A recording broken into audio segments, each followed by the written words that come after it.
เที่ยวเลยที่มื้อนี้ไม่บุญบ้านจะได้บุญสวรรค์เขตเจ้าทินไปจะทินรับผ้า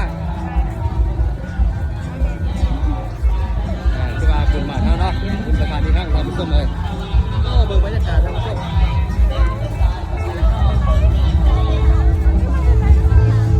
ซื้อให้พาคิงด้วยนี่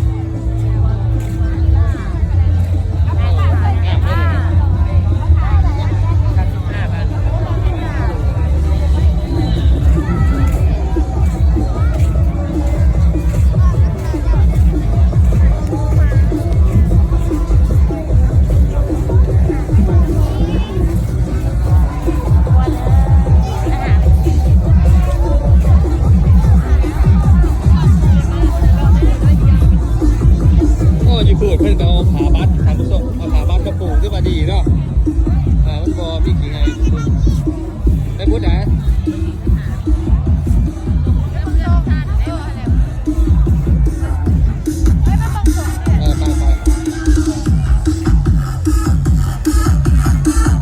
ตัวได้ไล่เนี่ยง่ายเลยเนี่ยเอาที่เนี่ยเพราะตรงผู้หญิงที่บอกง่ายเลยเฮ้ยเอาแม่มาทำส้มมาใส่อยู่เพื่อนอยู่ยามพอ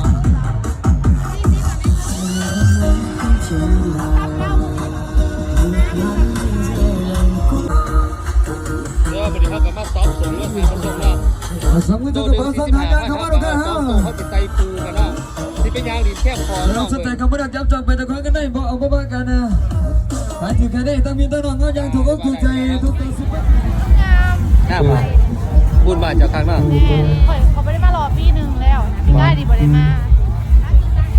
พี่ดีได้มาที่ว่ามีบุญสวยงามมากเลยบุญได้เมื่อยเป็นกับมะนางดินยาทั้งการของท่านผู้ชมเนาะนางดินพากรกินขนมขนมกินน้ำกินได้เนาะ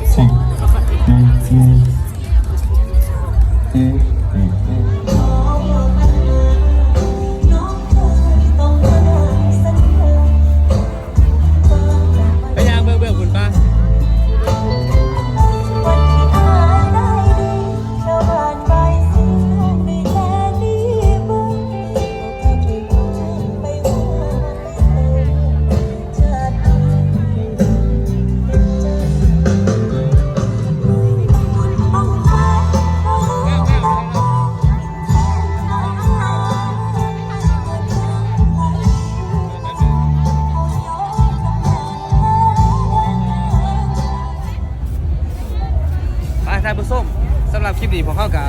เที่ยวอีโมกอิ่มใจเนาะบ่ว่าจะไปกินกับปุ่นบ่เดี๋ยวก็ไปบอลบึงบอลหย่อนยุกเนาะเลาะบึงทัวร์เมื่อไหร่แต่ถูกสักการะบูชาเมื่อไหร่ที่ว่าซ้ำอีกอะเติมเป็นไงเนาะวิแต่มือวันที่8เข้าจ้ามาใส่บาทใหม่เนาะท่านผู้ชมเนาะสำหรับคลิปนี้กสิพาท่านผู้ชมยางออกเลยเนาะเพราะว่าเขาจะกลับแล้ววันนี้ได้ส่ง2โตเนาะแต่กระทายผูกเต็มมักไปกันเลยตัวนี้เป็นทางออกท่านผู้ชมโอ้ยพุดหม่ำกับพี่เลยนี่หม่ำของฝากสวรรค์เขตแล้วให้มีแก๊สเขาจ้าผ้าท่านผู้ชมงานของข้างนี้กันที่ว่าเขาจ้าปิดคลิปเลยเนาะท่านผู้ชมเนาะแล้วนี่ที่ว่าเป็นโซนนั่นแหละเนาะเป็นโซนแบบเครื่องยังว่าเครื่องผ่าไม้มาผ่าโบเมนเนาะเป็นบ่ผ่าเล่าเลยเครื่องผ่าเล่าเป็นโซนเครื่องผ่าเล่า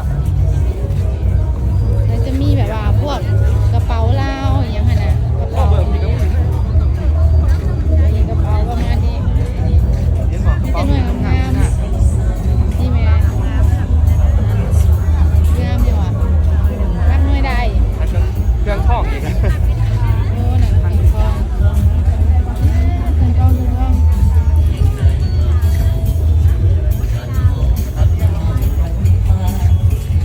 โอเคเราจะผสมเนาะ